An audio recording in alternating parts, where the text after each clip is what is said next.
काव्य के प्रयोजन देख रहे थे। इसके आगे हम इसी कड़ी में देखेंगे कि काव्य का प्रयोजन पांचवा जो है वह है काव्य सेवा के अर्थ। काव्य कला से मानवता की सेवा करना और सद्भावनाओं का प्रचार करना, यह प्रचारवादी और नैतिक दृष्टिकोण ही है।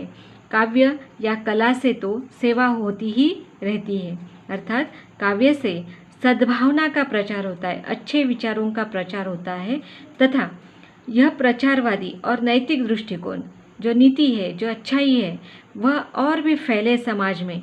तो इस तरह से समाज की सेवा किससे होती है? कला से होती है। इसी कड़ी में प्रेमचंद ने उद्देश्य से हीन गोदान उपन्यास के भीतर जो कलात्मक सफलता और प्रभाव है, वह उद्देश्य और आदर्श को प्रधान बनाकर लिखे गए हैं और उस जैसा उपन्यास अन्य नहीं है। अर्थात गोदान उपन्यास लिखकर प्रेमचंद ने साहित्य के माध्यम से समाज की सेवा की है, जिससे समाज के सभी वर्गों का इस प्रकार वर्णन किया है जो हमें समाज को अच्छा बनाने के लिए प्रेरित करता है, अपने विचारों को और नैतिकता को आगे बढ़ाने की प्रेरणा देता है।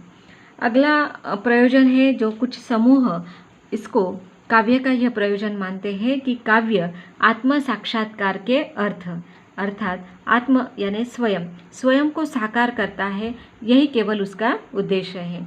कविता और कला में कृति आत्म साक्षात्कार करता है, अपनी अनुभूतियों और आकांक्षाओं को पकड़ता है, अर्थात हमारी इच्छाओं को वो पकड़ता है।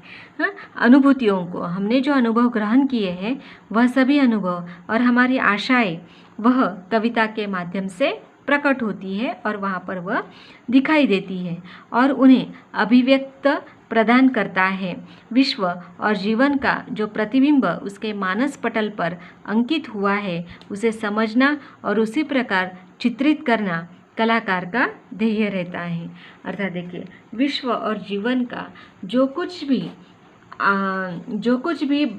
प्रतिक्रिया, जो कुछ भी चित्र वह अपने मानस पटल पर, अर्थात आपके उसके मन में, उसके हृदय में वह अनुभव होते हैं। वही अनुभव वह सोच समझ कर, अर्थात जिसे ऐसे कहा जाता है ना कि समाज साहित्य का दर्पण होता है। समाज में जो कुछ भी घटित होता है वही प्रतिक्रिया के रूप में कवि या जो साहित्यकार होता है वह चित्रित करता है, वही उसका ध्येय होता है। जब तक वह चित्रित नहीं करता तब तक वह स्वस्थ नहीं बैठता। अर्थात कवि या साहित्य जो है वह आत्म साक्षात्कार के अर्थ में है, यह बिल्कुल स्पष्ट होता है। किसी किसी अवस्था में उसका अनुभव विलक्षण होता है, नवीन होता है। ऐसी दशा में वह आश्चर्यपूर्ण आनंद की अनुभूति कलाकृति के पाठक या दर्शक को मिलती है। तो जब कवि साहित्य निर्मिति करता है, काव्य निर्मिति करता है, तो उसे ऐसे ऐसे विलक्षण अनुभव होते हैं, कुछ तो बहुत नवीन होते हैं। ऐसी दशा में वह आश्चर्यचकित हो जाता है और पाठक को भी, दर्शक को भी उसकी अनुभूति अपनी कलाकृति के माध्यम से देता है। कवि के निजी व्यक्तित्व का ज्ञान प्राप्त करने की कुतूहल वृत्ति भी कवि के इस आत्मानुभव में आकर्षण उत्पन्न करती है।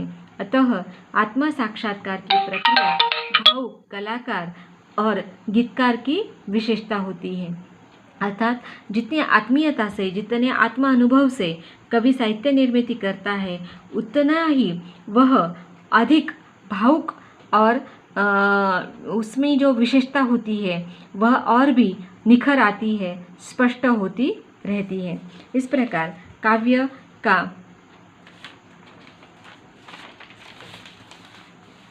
प्रयोजन है वह सिद्ध होता है।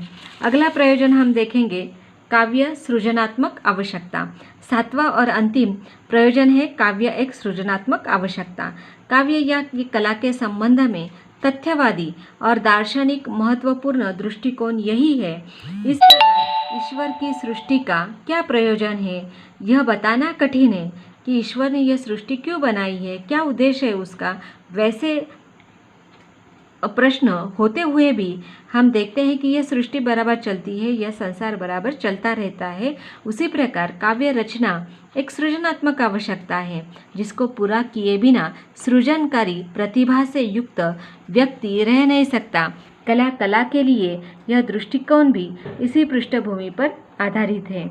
काव्य अथवा कला के अन्य प्रयोजन इस प्रमुख प्रयोजन के उपरांत ही प्रकट होते हैं।